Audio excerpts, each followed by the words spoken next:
revoici à Jérusalem avec Roni Akrish, Shalom Nathalie, qui va nous parler cette fois de Béalotra, la Haftara de Hanouka, oui.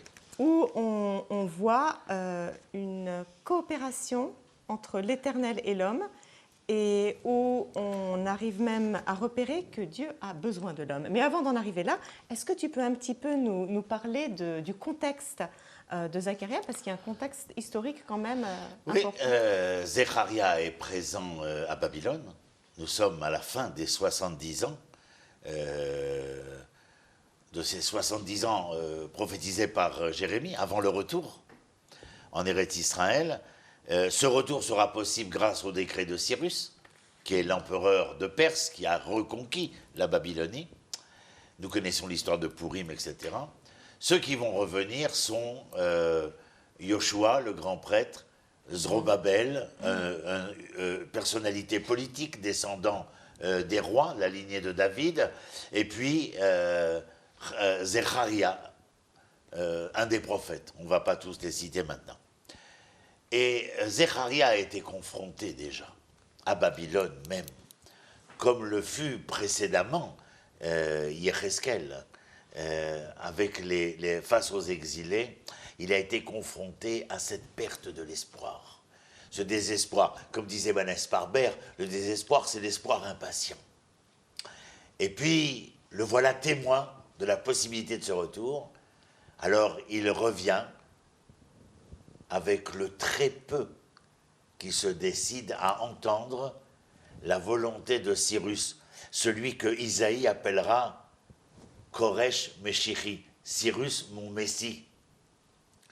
Mais que les enfants d'Israël, sans faire de parallèles provoquants, eh bien, certains des penseurs de bonne saison verront dans le décret Cyrus une folie politique et n'y verront pas la main de l'Éternel. Mais Yoshua, Zorobabel, Zecharia se mettront en marche et rentreront à Jérusalem. C'est le contexte. Alors, c'est un contexte, pour une fois, très réjouissant, très positif, très optimiste, qui commence par des mots qui doivent t'interpeller directement, Roni, puisque c'est « réjouis-toi » en hébreu. Roni vesimchi. Roni vesimchi. Alors, en quoi peut-on se réjouir ici? Verset 15. Ce jour-là, de nombreuses nations se rallieront également à l'Éternel. En hébreu, c'est Goïm Rabim. Dans le texte, exactement. De nombreuses nations se rallieront également à l'Éternel. Toutes, elles formeront pour moi un même peuple. Alors, le jour va-t-il arriver où toutes les nations formeront un même peuple? Il faudrait dire, Nathalie... Le jour de l'allégresse est-il ainsi dans le Roni Vesimri, voir la fin du verset. Oui, de Roni Vesimri. Roni Vesimri Batzion, ki neniba veshachanti betocher neum Hachem. C'est-à-dire que l'Éternel... c'est au milieu de toi que je demeure, au milieu d'Israël. Bien évidemment. Nous l'avons vu aussi dans la paracha de l'Ech Lecha, où Rashi dira qu'en Eretz Israël, l'Éternel est le Dieu d'Israël, et qu'en dehors d'Eretz Israël, c'est comme s'il n'avait pas de Dieu, dira Rashi. Ce que la Gemara de Ktuvot, dans le Talmud de Babylone, reprendra également. Celui qui habite en dehors d'Eretz Israël ressemble à celui qui n'a pas de Dieu. Oui, l'importance du retour en Israël donc ici, est très nette dans cette haftara. Veshachanti betocher. On se rappelle dans le texte de la Torah, Veshachanti betocham, où en fin de compte on apprend que ce temple, c'est-à-dire cette shrina, cette présence divine réside en chacun de nous. Ici, Veshachanti betocher, c'est-à-dire au sein de ces, de ces revenants. En quelque sorte, de ceux qui reviennent à l'appel de l'Éternel, qui, dans la voie de Koresh, les autorise à revenir en terre d'Eretz Israël, reconstruire le temple de Jérusalem. Alors oui, juste après, s'il est shochen, shochen ça veut dire résider, mais c'est aussi la racine de voisin. C'est-à-dire qu'il n'y a de véritables voisins que celui qui est capable d'être présent. La présence, c'est pas seulement le temps, c'est aussi la situation. Et le voisinage. Oui, donc la présence au présent fait que je suis celui qui est le bon voisin. D'ailleurs, nos sages diront, il vaut mieux un voisin proche qu'un frère éloigné.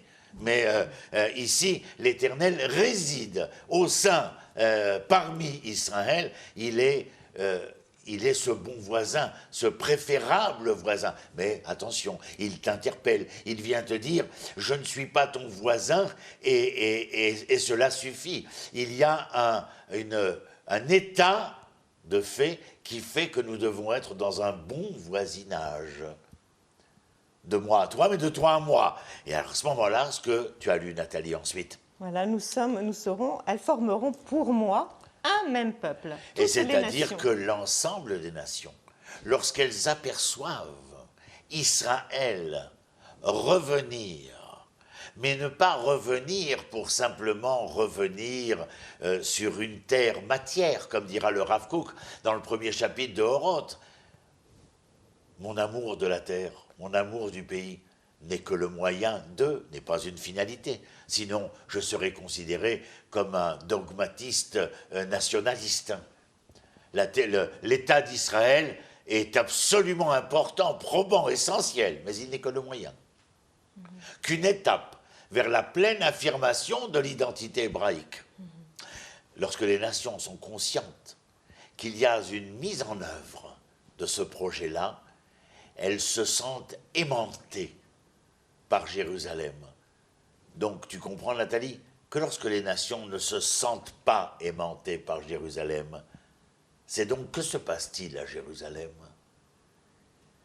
Que ceux qui résident sur cette terre n'agissent pas encore selon la volonté de l'Éternel, c'est-à-dire selon la volonté de l'Éternel d'avoir accepté qu'Israël soit le vecteur de la révélation du Créateur. Et quel est le sens de cette création, de ces créatures? C'est Israël qui doit apporter au monde le titre de l'être de noblesse à l'humanité. Lorsqu'il est capable de révéler ce bon voisinage-là, entre guillemets, les nations se sentent automatiquement, intimement attirées, aimantées par Jérusalem, ce que représente Jérusalem.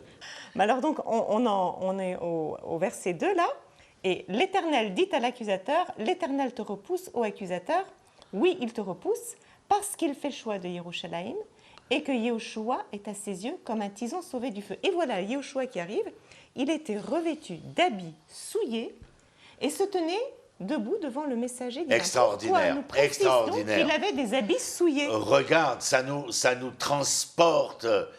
Je suis la gorge serrée et la parole émue lorsqu'il dit « Oud Moutsal Miesh », ce tison sauvé du feu. Shoah. Habits souillés venant de l'exil. Les rescapés venant de l'exil. Qu'ils soient rescapés de la Shoah ou qu'ils soient rescapés de la dispersion, ils ont été souillés par le fait d'avoir vilipendé des siècles auparavant la relation conjugale entre le peuple et la terre, entre le peuple masculin et la terre féminine. Exilés de cette terre, c'est cela qui les souille. Et puis l'expression est reprise. Enlevez-lui ses habits souillés. Et on le coiffa en outre d'une tiare neuve. Mais bien donc, évidemment. il revêt de nouveaux habits. Vous voilà rentré à la maison. Vous voilà avoir retrouvé vos espaces, vos chambrées, vos alcôves, vos couloirs. Vous voilà à même de vous sentir et ressentir naturellement. Adam et Adama, l'homme et la terre sont d'une même racine étymologique. L'homme est masculin, le peuple est masculin, la terre est toujours féminine. Donc je parlais de conjugaison, parce qu'il y a conjugalité. Et pourquoi vous revêtissez des habits royaux? C'est un peu comme le jour du mariage, parce que il y aura cet amour conjugué, consacré, et nous attendrons bien entendu les fruits de l'amour. Oui, mais on n'a pas fini là, parce qu'on arrive au plus important. Et le plus important, c'est si tu suis mes voies, si tu observes mes instructions, tu seras toujours digne de rendre justice dans ma maison. On indique là tout ce que Israël doit faire. Donc la question est, et c'est la question que tu avais toi-même soulevée tout à l'heure, Dieu a-t-il besoin de l'homme? L'homme a-t-il... Dieu n'a pas besoin de l'homme. Dieu attend l'homme. Et pourquoi n'en a-t-il pas besoin? Est-ce que Dieu peut faire là ce que l'homme va faire? Il y a ici une volonté de l'Éternel lorsqu'il donne à l'homme, à Kol Beyad à Adam, Chutz mi Irat Hashem. Tout est entre les mains de l'homme, sauf la crainte de Dieu. La crainte de Dieu, tout est ce n'est entre pas... les mains de l'homme. Tout est entre les mains de Dieu. Ah, mais c'est pas mal ça, tout est entre les mains, sauf la crainte de Dieu. Kol Beyad Hashem, Chutz mi Irat Hashem. Cette Irat Hashem, ce n'est pas la peur, c'est la crainte. C'est le respect que nous devons à l'Éternel. Ce respect, cette crainte, cet amour que nous devons à l'Éternel. Mais là, il s'agit d'action, là. Il a fait, un instant, je ne peux pas être l'amant d'eux simplement dans des déclarations platoniques. Je dois être l'amant d'eux à travers le geste et le fait. C'est cela qui est important. D'ailleurs, dans le Zohar, nous dirons qu'au lieu de dire, comme d'habitude, Bessiata d'Ishmaïa, avec l'aide de Dieu, si Dieu veut, Bet Samer Lamed, Bessiata l'Ishmaïa, avec l'aide que je peux apporter à Dieu. Vous vous rappelez? Extraordinaire.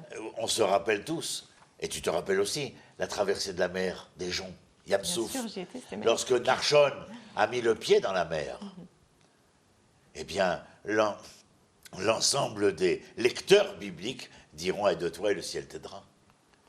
Mais c'est parce qu'il fallait t'aider. Bessiata l'Ishmaïa. C'est lorsque nous trouvons aussi dans nombre de parachiotes cet appel, bien entendu, chez les prophètes, où les enfants d'Israël disent Hashivenu Hashem elecha venashuva, ramène-nous l'Éternel et nous reviendrons. Et l'Éternel répond Shuvu elai va Hashuva, revenez-vous et moi je viendrai. C'est donc à vous de vous engager, d'être présent. Merci beaucoup, Rony. On va terminer sur ces phrases fortes de la nécessité pour le peuple d'agir. D'ailleurs, c'est le dernier verset de avec Dieu. Le dernier verset de cet Haftara, où ce n'est pas par la force de l'homme, mais bien par son esprit, l'esprit qui anime l'homme. Exactement, tu la connais par cœur, mais par son esprit. Ainsi parle l'Éternel Tsevaot de la force d'être dans un esprit positif, plus que dans la force physique. Et ensuite, ça se termine un peu comme ça a commencé. Roni, et on termine face à la maison d'Israël par qu'elle est belle, donc une grande réjouissance. Merci Nathalie. Merci Roni. Au revoir. Shalom, shalom.